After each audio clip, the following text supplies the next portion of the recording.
Rocket, another 5 injuries this week. Just can't seem to catch a break at the moment. No, there's a few mounting up. Unfortunately, we thought maybe the worst of it was last week, but hopefully this is the end of the bad luck. You know, we've got some 4 good ins, which is terrific, but you're losing 5 players with injuries is a bit of a worry. It was touched on at Tuesday's member forum, but there is some light at the end of the tunnel with the majority of the injury list to return in the next 2 to 3 weeks. Yeah, there will be. So fingers crossed, touch wood, all that we don't get any more, but there should be 9 be available next week for first and seconds, with probably another 3 the week after.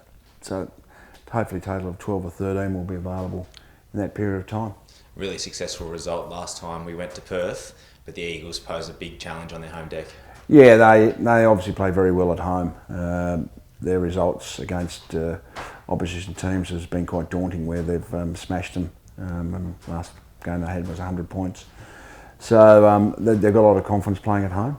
They've virtually nearly got a full squad as well. So, but even last year we were beaten reasonably easily over there. I thought our effort was pretty good considering who we had. So if we can bring that effort again and work hard around the stoppages and work hard in the contest, it certainly gives us a chance. An undermanned side did draw with them here at Metricon last year. Does that give the boys any confidence?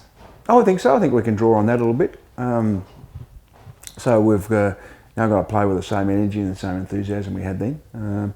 As I said, the 4 ins we've got a pretty good player, so that'll give the guys some confidence. And obviously Gary back, Hall as well, who's been in very good form. Stephen May's his first game back. Not we're going to expect enormous things from him, but it's obviously a quality player and a quality leader back in, and Tom Nichols back in the ruck, with Dan Curry out with a broken finger.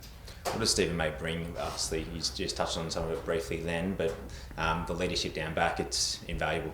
It is. No, we've been really inexperienced down back, and you can see some players, when you are inexperienced under the pressure a bit, you go back to scared of making mistakes, and they worry about that, and probably our kicking hasn't been great down there. Jack Martin helped that a bit last week. But Stephen's leadership, but his aggressive play and his ability to beat his player one-on-one, and the fact also he can kick the ball, so that gives us an added bonus going to the weekend.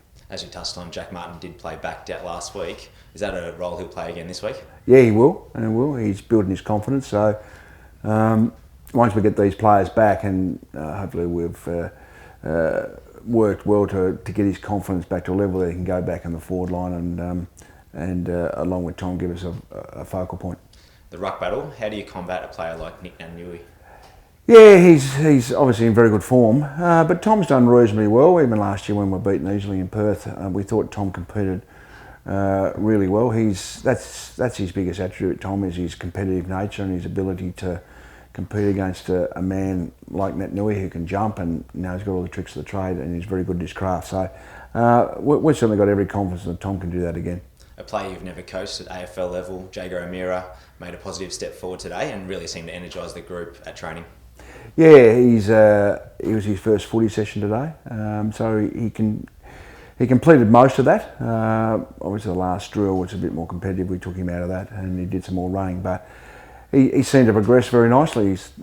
His work was clean and as you said, gives the players a bit of a boost, so I think he enjoys being out there himself. And just lastly, it's Indigenous round this week. You've coached some of the Indigenous greats over your time. Have you seen the growth of this concept in the AFL over the last few years? Oh, the AFL do it fantastically well. I think they do a lot of things well and promote the game in a whole range of different areas. And I think the Indigenous people have been a great ambassador for our code and what they're able to bring their skills and their excitement and their energy that they bring. And I think it's great, and hopefully we can encourage more and influence more Indigenous boys to play the game and get involved in AFL footy.